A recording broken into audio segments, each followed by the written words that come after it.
Hello दोस्तों, आप सभी का फिर से आपका अपना परिवार माधव एनसीईआरटी क्लासेस में स्वागत है। आज जो हम लोग पढ़ेंगे पदखंड पाठ 6 पढ़ेंगे।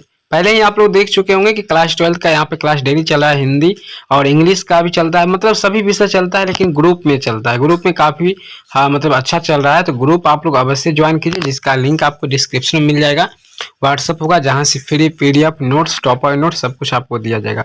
तो आज हम लोग पार्ट 6 का पढ़ेंगे, पहले ऑब्जेक्टिव, फिर हम लोग सब्जेक्टिव प्रश्न को देखेंगे। तो आप अगर क्लास 12 के विद्यार्थी हैं तो चैनल को अभी सब्सक्राइब कर लीजिए, क्योंकि आने वाले एग्जाम में आपको हम 30 मिनट पहले प्रश्न आपको दे देंगे। जो भी बिहार बोर्ड के और से वायरल हो जाता है वो सभी प्रश्न हम आपको दे देंगे। तो पहला प्रश्न जो है उसका आंसर आपके सामने होगा। जयशंकर प्रसाद बाद किस वाद के कवि थे? देखिए, सबसे पहला तो तुमुल कोलाहलम कलह पाठ के लेखक जो है वो जयशंकर प्रसाद जी हैं। इसके बारे में आपको जानकारी हो गया। ये किस वाद के कवि थे? डायवाद, छायावाद, प्रयोगवाद, प्रगतिवाद, अथर्व। ये जो है डायावाद के थे। ठीक है, ऑप्शन आपका है यहाँ पर ऑप्शन ए जो है करेक्ट हो जाएगा। दूसरा प्रश्न है प्रसाद जी यानी जयशंकर प्रसाद जी के पिता का क्या नाम था? तो इनके पिता का नाम था देवी प्रसाद शाह। क्या नाम था? देवी प्रसाद शाह। बोले तो देवी प्रसाद शाह। ऑप्शन आपका बी जो है बिल्कुल रूप से सही हो गया। तीसरा प्रश्न है प्रसाद जी का जन्म कहाँ हुआ था? तो याद रखना होगा, प्रसाद जी का जन्म जो है कहाँ हुआ था? तो वाराणसी में हुआ था। ठीक है, वाराणसी में, जो अभी शायद ये यूपी में पड़ता है वाराणसी। ठीक है, उत्तर प्रदेश में पड़ जाता है। ठीक है, बंटवारा हुआ है, उसके बाद ये यूपी में शायद आ गया है। चौथा प्रश्न, इनमें से कौन सी पुस्तक प्रसाद जी की नहीं है? दोस्तों, प्रसाद जी की कौन सी कृति इसमें से नहीं है? तो देखिए यहाँ पर ये तीन जो है ऊपर शुरुआती तीन जो है ये प्रसाद जी की रचना है, और ये डी में ऑप्शन है ये नहीं है। शिव जी का महत्व ये जो है इनका रचना नहीं है, तो ऑप्शन आपका डी करेक्ट आंसर हो जाएगा।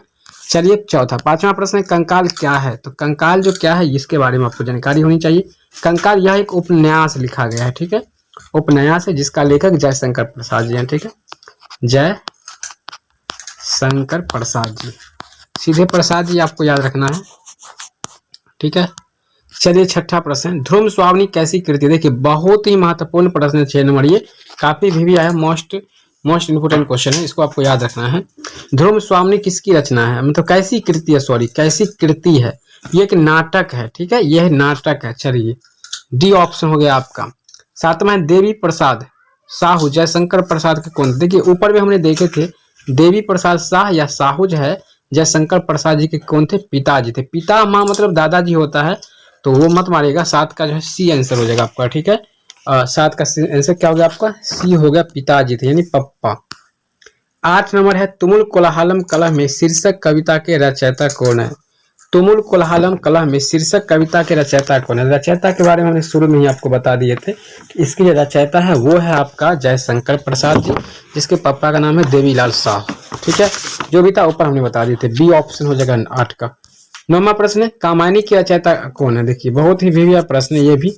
देखिए जो भी आपको वीवीआई बताया जाता है उसको केयर होकर आप देख लीजिए, क्योंकि आपके एग्जाम में पूछा जाए तो वहां पे कपार पे हाथ रख के मत रोइएगा। ठीक है, तो जयशंकर प्रसाद हो जाएगा। आपको रटिए अभी के अभी, आपको याद कर लेना है कि कामायनी के जो रचनाकार है वो है जयशंकर प्रसाद जी।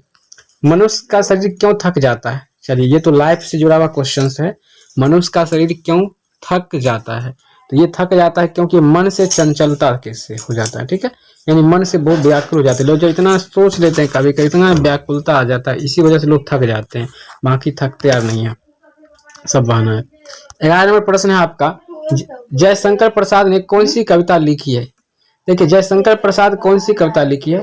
तो तुमुल कोलाहलम कला, अभी जो हम लोग पढ़ रहे हैं यही है, तुमुल कोलाहलम कला। ऑप्शन आपका बी जो है करेक्ट आंसर हो जाएगा। अगला प्रश्न 12 नंबर है, जयशंकर प्रसाद का जन्म कब हुआ था? चलिए इनका जन्म तो वाराणसी में हुआ था, लेकिन कब हुआ था इसके बारे में आपको बताना है। तो क्वेश्चन नंबर है 12, और 12 का आंसर हो जाएगा सी 1989 में। ठीक है, 1989 में। चलिए अगला प्रश्न आपका 13 नंबर प्रश्न है, जयशंकर प्रसाद के पिता कौन थे? जयशंकर प्रसाद के पिता कौन थे? तो 13 नंबर का आंसर आपको याद रखिएगा शिव रतन शाह हो जाएगा। पिता हमारा सॉरी यहाँ पे देखिए पिता माँ मतलब होता है दादाजी, बाबा।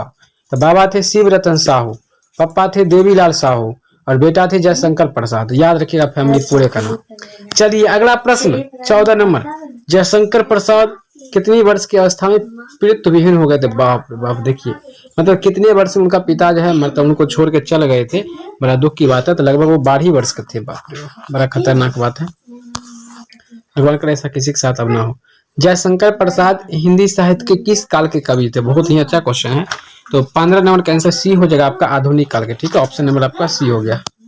चलिए 16, प्रसाद जी की किस कृति में आधुनिक मानव सभ्यता का मानविक समीक्षा का की गई है? तो डी हो जाएगा कामायनी में। कामायनी उनकी रचना भी है।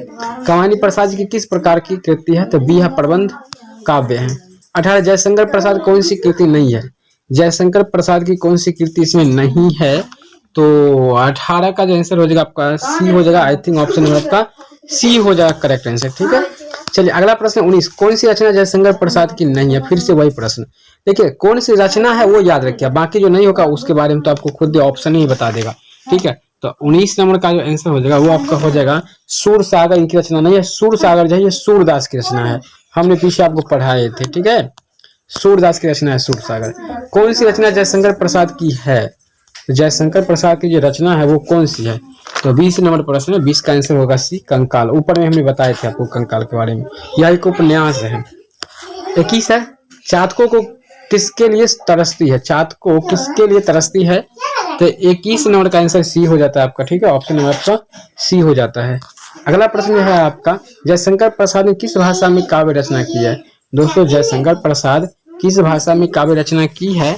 तो 22 का जो आंसर होगा ए हो जाएगा, अवधी भाषा में हो जाएगा। ठीक है, ऑप्शन नंबर ए हो जाएगा आपका।